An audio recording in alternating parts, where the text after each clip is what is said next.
Hey boo, welcome and welcome back to my channel. I'm Valerie and I am so happy you are here with me. I wanted to talk more about something that comes up frequently in the conscious manifesting or law of assumption community, which has to do with overthinking. And it's something that creates a lot of roadblocks for so many of you.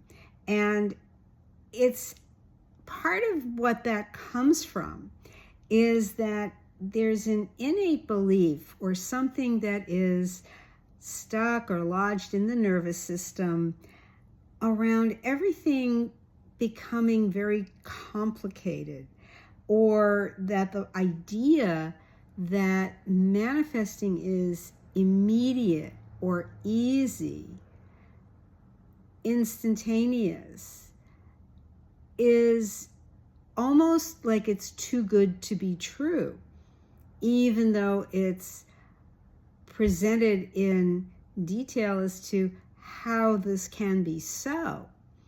And or that it's true for somebody else, but not for me kind of thinking. Oh, they can do it because they already have this or that, this money or this credential or this level of fame and success or whatever it is, or they've, published 19 books or anything like that, that is used as kind of a wedge or an excuse to say, it must be easy for them, but it's too complicated, it's too difficult for me. And it's really making their success a secondary cause, that it's impossible, therefore, for you to find this success in yourself, even though this success is what you already are and already have.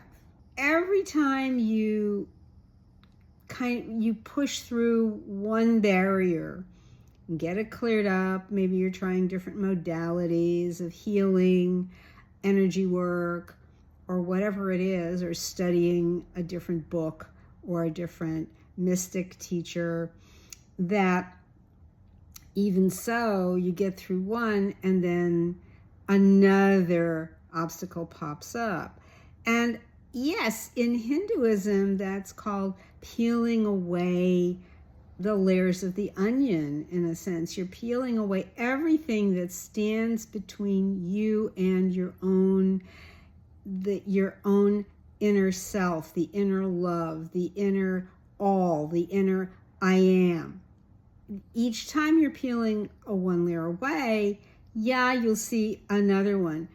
Yet it's also possible that even though there are layers there, that you still can have what you want, that you can still claim it, decree it, command it, remembering that your desires are divine in origin. That having the desire and then also believing there's a block between you and it can coexist, because that desire is still going to come to you.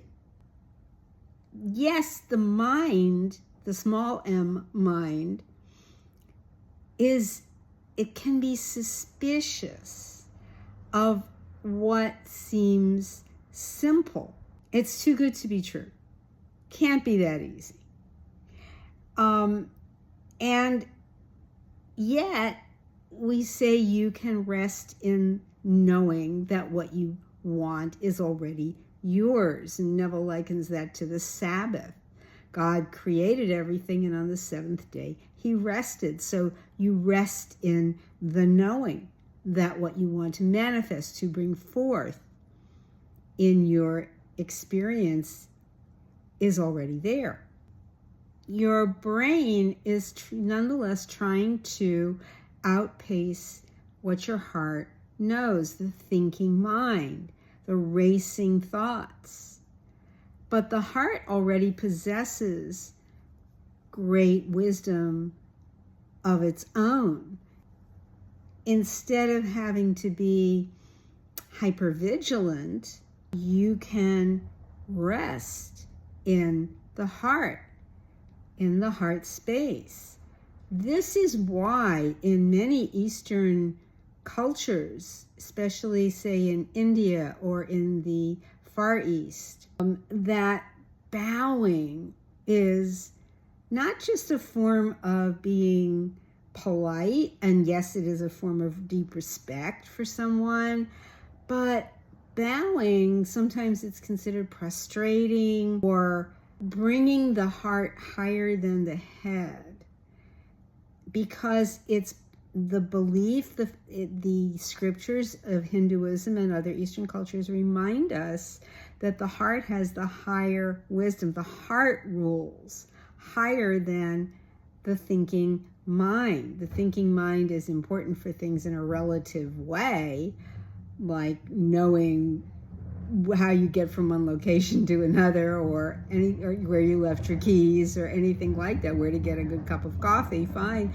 But really, it's the heart that is higher. And that's why in yoga, downward facing dog, which is, it's technically an inversion. We don't think of it that way, but because it's not as difficult, say, as for some people as a handstand or a headstand or any inverted pose. But in a shoulder stand, in a headstand, a handstand, in downward facing dog, the heart is higher than the head. And apart from the physical benefits that may bring, this is the spiritual or metaphysical knowledge and wisdom behind it, that the heart rules, that the wisdom we are seeking truly comes from the heart, which can reveal what it is that you want, can reveal to you,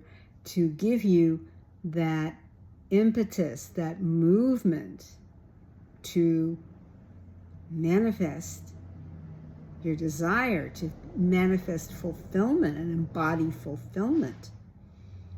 So if you are feeling hypervigilant, worried about your thoughts, if you're having the right thoughts in relation to your desire, if your mind can't rest around it, even though you've imagined, maybe you've done a state akin to sleep scene, but your mind is still churning and wondering if what you thought was okay, is to let that go. In a way, it's like TNR, which is often done with doing humane work with the cat population, with feral cats. Trap, neuter, release. It's the same thing. You're going to trap your thought, catch the thought that is driving you crazy, and let it just become neutral. Just observe it. Just be the observer of your thoughts. And release it. Let it go. Catch the thought, trap the thought, neutralize it, just observing it neutrally, and then let it go. And the other thing you can do, so that's one way of experiencing, releasing overthinking. And another way to experience that is to literally breathe down into your heart.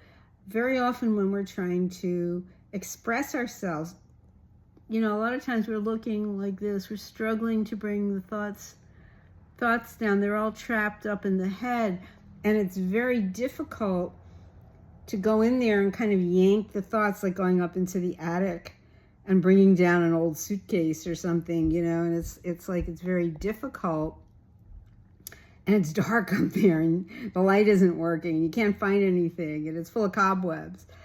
But literally, when we're struggling up here to look for thoughts, by shifting your gaze down into your heart space, just by lowering your eyes as you breathe, and getting quiet, being still, know I am God. reminding your thoughts that God, the God space, is the space, the vastness of your own being as it dwells in the heart space. And it's God's wisdom. It's the divine that dwells in the heart space. And as you breathe, you can shift the tension. When it moves down, the tension dissolves. And it's a practice. You can do it just to explore it. And let me know in the comments how that goes for you. It's sweeping the breath, or letting the breath, as you inhale, move or sweep the mind, the thoughts, the anxiety, the worry, into the heart, and let it be released there. Let the breath move the mind to the heart. You can place your hand here if you want. Breathing in, let the breath, and you can hear that just in your head, just silently hearing that. Move the mind as you exhale to the heart. And start again. Let the breath move the mind into the heart. Be with that for as many times as you want to repeat it. It could be 3 times, 5 times, 10 times. Do it for a minute, whatever is comfortable for you. And then just listening in, you're just breathing and even letting the words go. And really notice how different it is when you are looking to express your desire. Maybe you have a difficult time getting in touch with what you truly want. And this is where to find it, is when you let the breath move the mind down into the heart. Just sweep it out.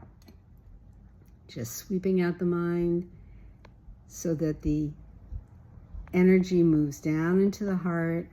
Notice what changes. Notice what your experience is like after doing this exploration, this little mini meditation. Let me know in the comments. I'd love to hear. Thank you so much for watching, and I will see you in the next video. Love you, boo. See you soon.